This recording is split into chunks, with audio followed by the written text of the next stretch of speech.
Culture and diversity have been topics that I've been interested in for a very long time. In fact, you might say that I was born into these topics. I'm a refugee from Estonia and was homeless for a while, was raised in various places like Bolivia and Brooklyn, New York. And therefore, I saw differences very early on in how people adapted to these differences, particularly in church leadership.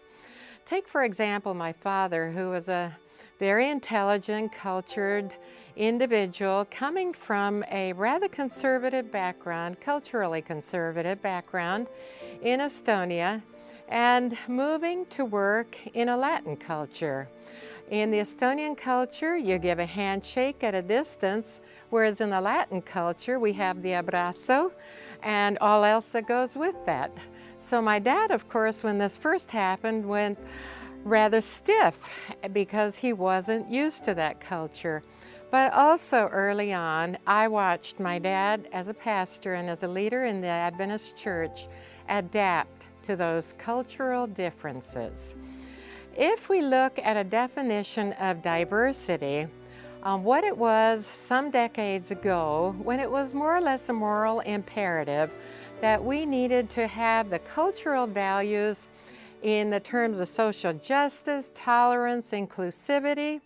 Today, that definition has expanded, so we also look at it from a social and economic imperative as our demographics in the United States and very much globally too, as borders have opened up and as philanthropy and fundraising have become quite common in most parts of the world, as I've been privileged to see and also to help in this development.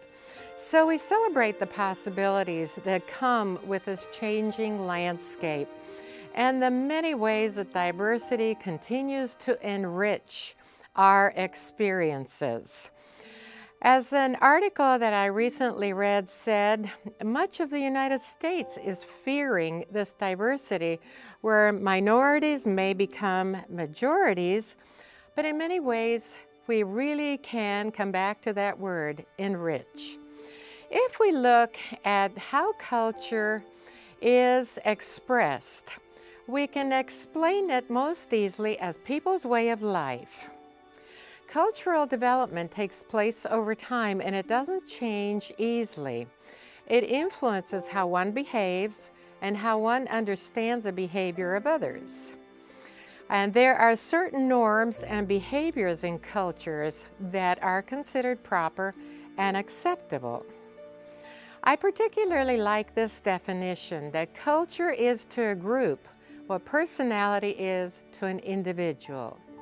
And it encompasses all aspects of society, the social norms, the artistic and musical expression, the traditions which are expressed in literature, in economic status, in religion in particular, educational status, and therefore we can say that culture is both tangible and explicit. For example, our language, our dress, our food, social rituals, traditions, and also intangible, the beliefs and the values. And we need to consider both of these when we consider the influence of culture, tradition, religion, and all that package as it affects generosity. So we might say that culture is a pattern of shared values among groups of people. These shared values are behaviors, attitudes, and systematic practices. If we put all that together to what is the purpose of this course, which is to understand philanthropy, fundraising, generosity, giving, we can see that cultures and subcultures do shape how people relate to giving, to philanthropy. We're going to use the word philanthropy even though that doesn't translate well to all languages or parts of the world. Another definition is generosity. Now, most importantly, if we understand some of the diverse populations and how these engage in philanthropy, how their preferences for giving are understood and respected, it will be mutually beneficial. both as people are more generous and therefore will help our organizations.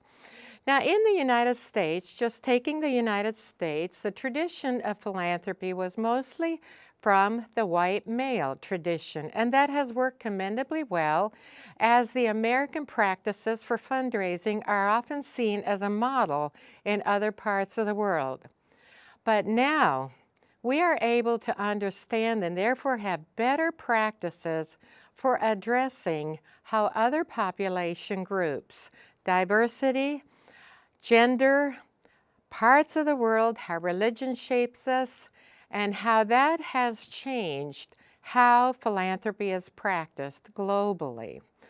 These changes have occurred over time, but in particular, they began with the breakup of the Soviet Union, the democratization of many Latin American countries, and many other influences that caused the spread of philanthropic practices around the world.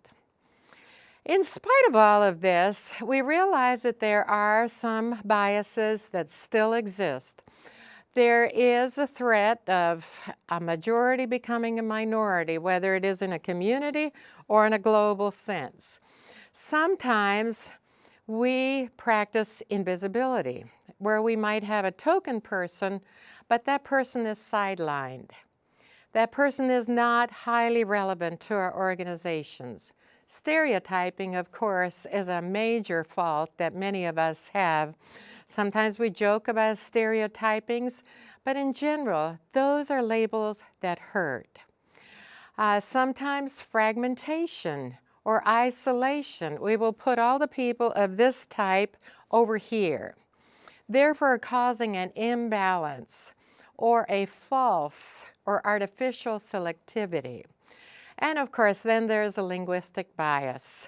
I had a friend who worked at one of the most prestigious foundations, the Lilly Endowment in Indianapolis, and she was of Hispanic origin. And one time she was in an elevator with a friend, and unthinkingly they just began speaking Spanish, and then she noticed that there was an American man there, and she apologized, said, "I'm sorry, we shouldn't have spoken Spanish in front of you." And he said, "Oh, don't worry about it. Before long, we're going to force all of you to speak English." Her English was flawless, but that kind of a bias hurt. So when we look at how do we become competent in this matter of culture and understanding, and therefore leading to practices, especially when we are doing fundraising for worthy causes. First of all, if you look at a sequence, there are various steps. First is ethnocentric.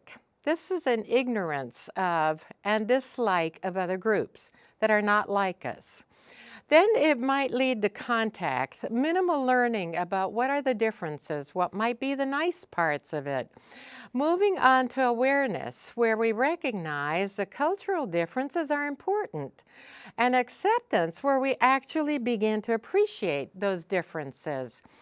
And then moving on to sensitivity, understanding and becoming competent as a next step of what are appropriate cultural behaviors. And finally, being able to work with, but also teach cultural competence to others, which is the last step in this progression, the proficiency. There's another way of looking at it also, which is called the Bennett's model of intercultural sensitivity. There are 3 ethnocentric stages. The first is denial. The second is being defensive about it. The third is minimization. Oh, that's not really important type of an attitude. But then moving to the ethno-relative stages, we start with acceptance, adaptation, and finally moving to integration. So if we look at a summary of these models, first of all, it starts with knowledge about cultures, the facts, the cultural traits. Add to it an awareness of yourself and others. Add to that specific skills and behaviors that are suitable in intercultural relationships. and we end up with cultural intelligence, which truly means an appreciation and an acceptance of diversity. And this is particularly important because even though we have considerable information about identity-based giving, especially in the United States, but many other countries that have seen immigration grow, this kind of identity-based giving is something that is researched, written about, understood. But unfortunately, most nonprofits, from churches to universities and everything in between, it's business as usual, where we have not embraced and partnered with diverse communities. And this is detrimental to both the organization as well as the donor.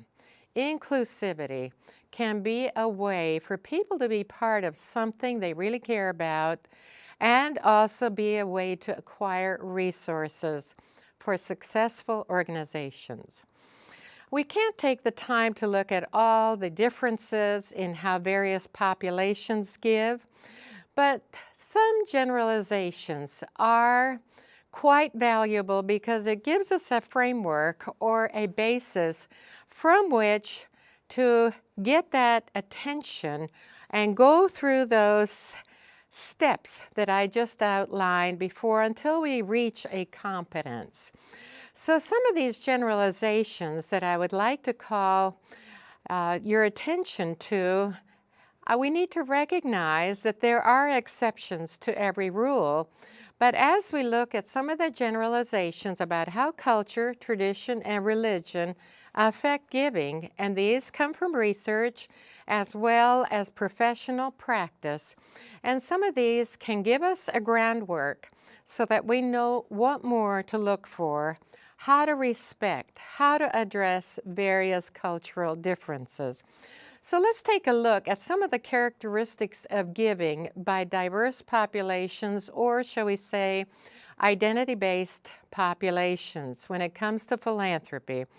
Now, you might say with many of these, well, that's true of everybody, but these differences are where perhaps some cultures really focus on some of these factors. For example, the nuclear family in many cultures is very important, but also extends to what we call fictive kin, people who form a much larger family unit than we are generally accustomed to.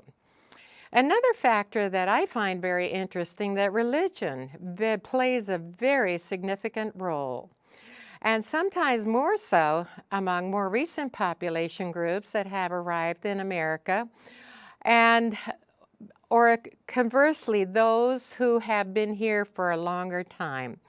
Every religion has some sort of a teaching of philanthropic values, although with very different emphases or with very different suggested practices. Some even, it's a mandate that you have to give.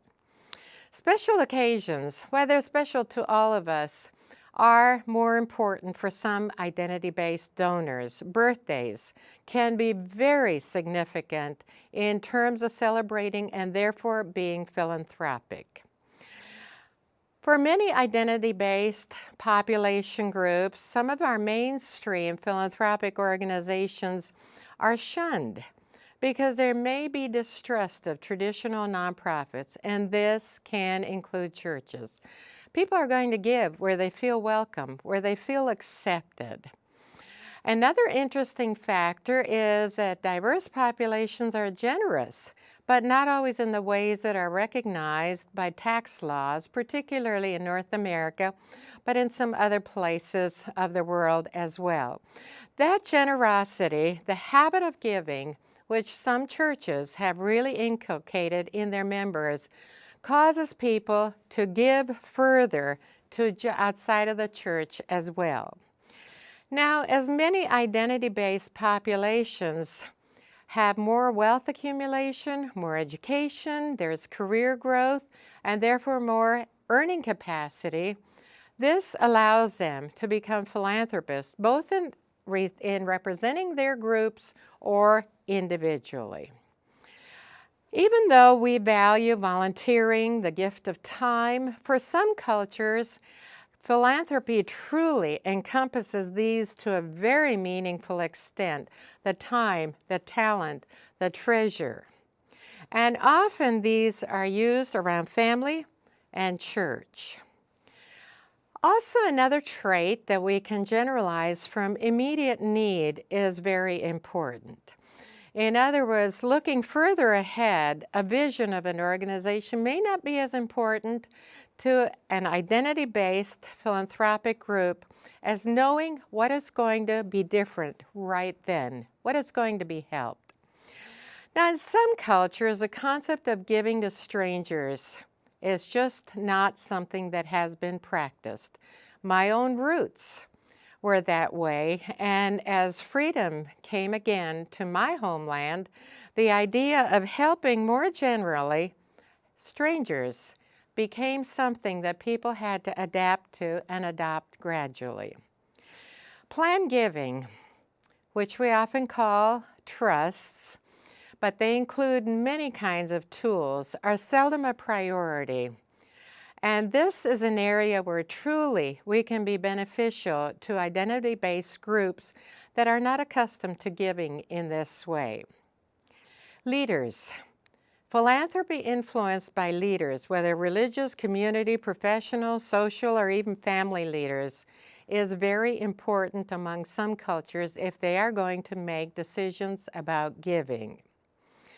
We also need to note, and I have done this myself, that some population groups or some individuals often give for reasons that are unrelated to tax or economic issues.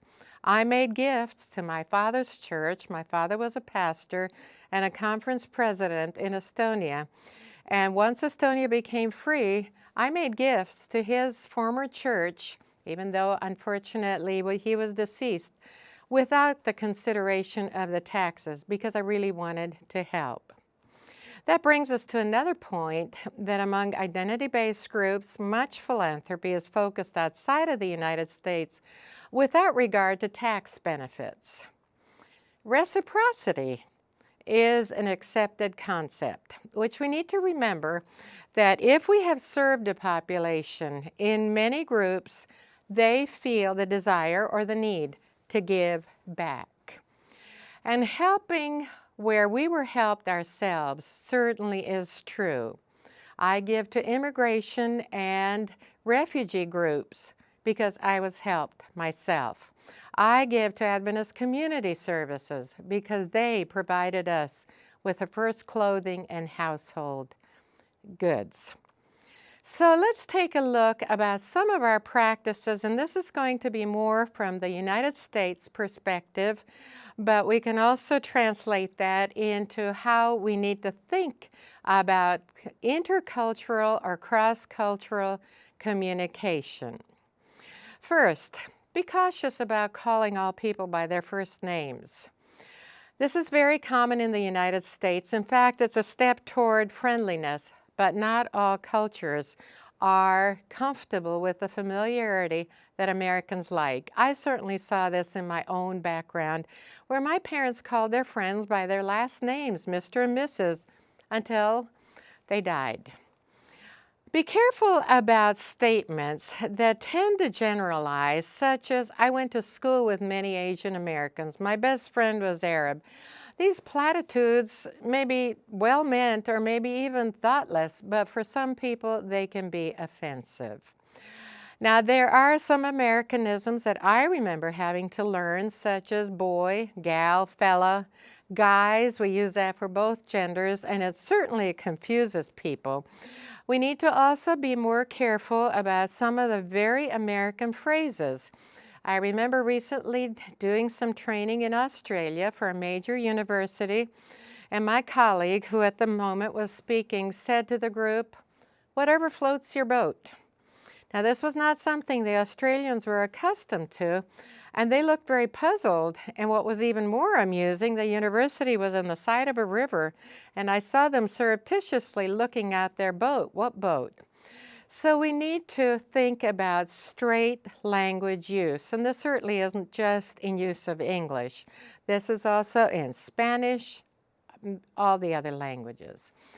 Of course, avoid any racial or cultural stereotyping. There's a difference between that and generalizations that give us a foundation for further understanding and practice and stereotyping. All in an ethnic group don't share the same experiences. For example, we Estonians are very rare. So whenever I meet someone and I say I'm Estonian, they say, oh, you should know so-and-so, and they might be half a continent away. Now, because we aren't very many people, Estonia is a little country, I may know them, but don't generalize that way. Another factor is that most people from other cultures know more than one language. Maybe English isn't perfect. Maybe their Spanish isn't perfect. But let's be respectful of the fact that many people, in the United States particularly, come with a set of knowledge which includes numerous languages. Some things that we need to be careful about because it's a matter of respect is, for example, name inversion among Asian Americans. I remember when I was teaching at a university, I called one fella from China by his last name during the entire semester because I thought I was being smart in doing that name inversion, and I ended up calling him by his last name the whole semester. Hispanics, people from Latin America, may have two names that are hyphenated, and both are important. Europe really doesn't like nicknames like we do in the United States. Another aspect is to be alert to your speech, the quality, the rate, the pitch, the volume. Some people tend to speak very fast. This is difficult. I was doing training in Germany with my boss, and he was of a German heritage, and in the middle of the week, some of the participants came to me and said, you have to talk to your boss. And I thought, this is going to be sensitive. And they said, tell him to speak slower. So we need to be careful about our pace. Gender issues, of course, are very sensitive. The way that women are treated in some cultures versus others. In some, there's a great deal of respect and leadership. In others, there are various different roles. And in many cases, including in the United States, what we overlook sometimes is that women in the family, whether it's a family that's been here a long time or more recent, may actually be making the financial decisions, therefore the donations. Age versus youth, of course, is something we're probably quite accustomed to. In some cultures, the more gray hair you have, the more respect. In others, if you're not in a career by age 40, you're done. So the age factor is something else that we have to be sensitive to. Sometimes it's little things that we need to watch out for, such as in some cultures, writing on a business card is actually an insult. It defaces it.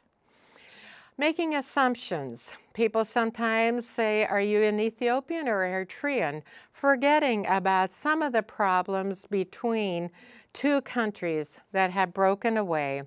Lebanese versus Palestinians. I had a friend in each one of these countries, and for them it was painful to be mistaken for the other country's citizenship. Avoid colloquialisms, which we have so often in English, as well as cliches. I remember once when I was doing work in Japan, where people would tell me, we just don't understand you Americans. You do everything at once. You talk business, you drink coffee, you eat, you talk about baseball, and all of it at the same time. Aren't you ever silent? And then, of course, there's something most of us are aware of, which are hand gestures. Something very innocent in one culture may be very offensive in another culture. Then, looking at what is a topic of this course, coming back to philanthropy, cultural traditions, and all those factors that shape our culture. Some cultures are far more open about talking about money than others. Some are very private about this. So we need to remember that cultural aspect also when we are talking about giving, about generosity. Humor, of course, and sometimes humor can diffuse a situation, lighten a situation, illustrate something, but what works in one culture may not work in another. Time, very different meaning in cultures, and adapting to time differences. I recall doing some training for UNICEF in Paris, where we had approximately 45 people from 25 countries as diverse as Ecuador, Mexico, and Finland and Germany. And time certainly was a challenge as we were trying to move ahead. So in conclusion, we can look at cultural preferences in two ways. One is that they make communication and therefore discussing our causes and the philanthropy that we are seeking. These cultural differences might impede our communication, but awareness of these differences, and as people frequently tell me, people of identity-based populations, if you don't know, ask. What is comfortable for us? It's actually a respect. And many communication rules that are taken for granted within a culture may not translate to another culture. So observing, asking, this is actually a respectful way for us to consider these differences. I like a little quote that I found somewhere. No one can whistle a symphony. It takes an orchestra to play it. And another quote, you don't get harmony when everybody sings the same note. So instead of fearing differences, there is so much that we can enrich in our organizations, our own experience, but inclusivity of others by promoting diversity. A dear friend of mine who was a leader, particularly in the African American philanthropic culture, Charles Stevens, and who recently, unfortunately, passed away, gave me this little acrostic. And the first letter of each of these sentences that I will share with you spells diversity. This was his advice. He was honored by having an award named after him by the leading professional association for fundraisers. First, do by others as you want others to do by you. Second, invest time and energy in seeking to understand differences. Third, visit and interact on meaningful levels with those who represent those differences.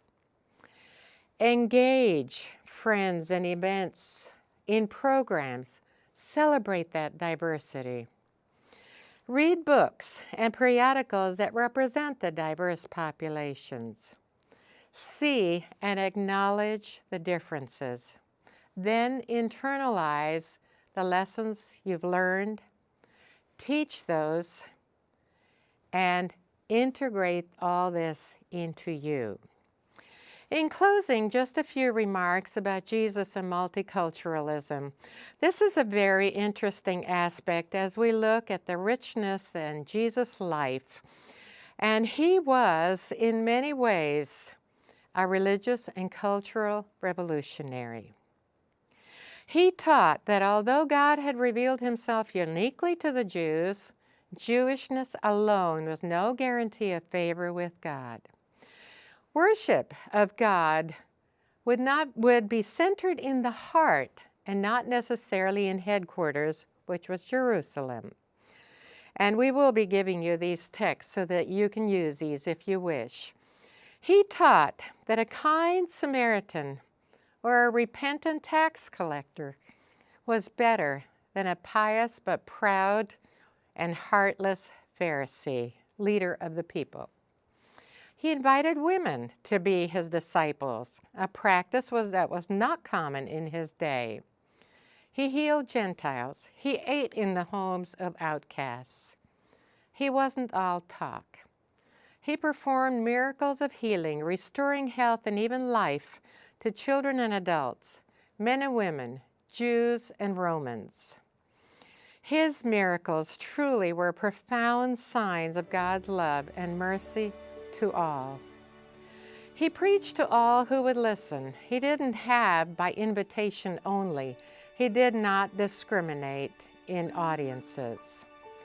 So as we close this section and we look at the enormous influence of culture, tradition, religion all together, and as how this influences generosity and philanthropy, let's look at the example of Christ one more time. He is a reconciler of cultures. He is the one who brings people of different cultures together. More importantly, he is a redeemer of cultures. He brings wholeness and hope to people of all cultures. And of course, he is a ruler of cultures. He is the one who establishes the standards by which all cultures are ultimately to be judged. So in conclusion, as we honor Christ in accepting, in embracing, in practicing those aspects of diversity, we will be following the example of God as our Creator, as our provider, as our Father, the King over all cultures. As we think about fundraising, philanthropy, and how this comes together in terms of the diversity that so enriches our communities, our countries, and above all, our church and its organizations, we truly can look at the example of Jesus here on earth and enrich both us and the donor.